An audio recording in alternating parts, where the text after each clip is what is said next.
it's been frustrating with the injuries, and we feel like they've piled up on us here just in the last 2 weeks. With Jaden and now with Charlie and with Corey Collins and with Fernando, and Parks is really fighting. I mean, he's playing through a lot right now, and people need to understand that he is fighting, wants to play for his team, and we've got guys that are banged up and injured.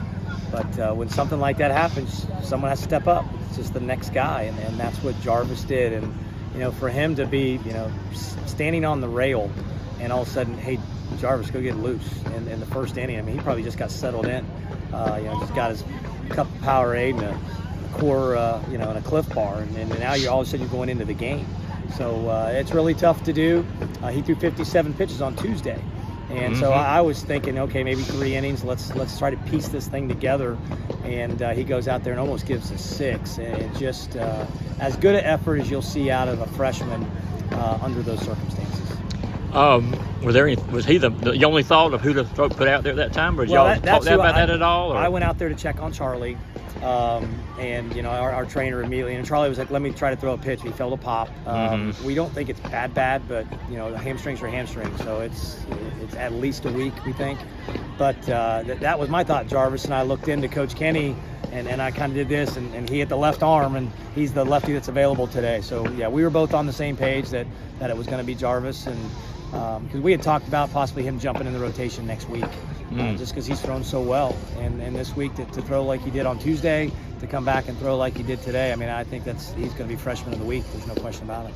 Chandler Marsh too. I mean, what he did today. I know he walked the one guy to walk in the run, but then he clamped and pitched as well as he's pitched in a while. I think that might be the best outing of his career. He's got great. He's probably got the best stuff on our team. He's been up to 99, but today it was 95 to 97, and that breaking ball is such a difference maker. Off that fastball, and he was able to command it today. And again, he walks the first guy on 4 pitches. Oh no! And he's had some. You look at his stats. He's had some problems walking guys, and he showed a lot of toughness. Getting out of that, and we were thinking get out of that inning, maybe one more, and then go Leighton Finley for 2. But he was so good. In the 7th, we put him back out there for the 8th, and he was great. So Jarvis, Chandler both stepped up. Leighton Finley, overcame the play, the first play. I think we should have gotten out there, and we don't. And he overcomes it, and it's a big win for us. You mentioned Parks, playing through it. But the team, though, right, they kind of, like you said, all the injuries kind of mustering through it right now and having success like they did today. What does that say about the team? This is a tough team. This is a really, really tough team, and it's tough to watch sometimes too, just because it's never boring, that's for sure.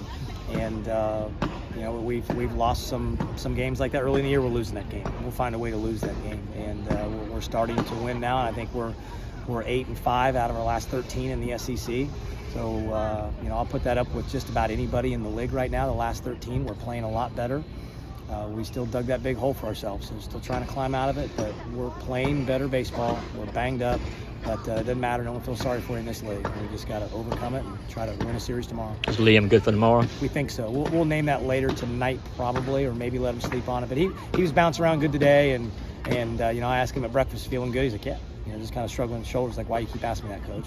So, obvious why. But I feel pretty good that he's going to start. We'll announce that later. Any more info on Fernando? I know what you said last night about his thing. He's going to be out for the week. He wanted to hit today, so I kept him out as the DH today just to let it settle and see how it feels. And so he may DH tomorrow. We'll just wait and see. But he wanted to hit today, and then I just talked with the trainer and Zach Adams and just said, let's take today off, and we're all agreed that he was available to pinch hit. He was on the card if we needed him, but bottom line is he wants to play, so he might be able to DH tomorrow.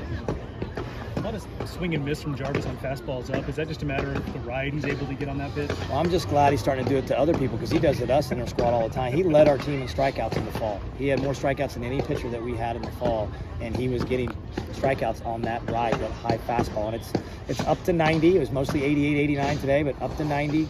But the breaking ball is good, and the changeup is really good.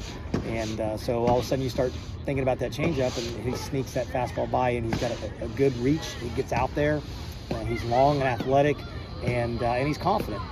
So for him to do what he's been doing here the last 4 outings or so, it's pretty special, because the year did not start off well for him. You know, he was not in a good place about a month and a half ago, and I give him a lot of credit, just taking a step back, taking a breath.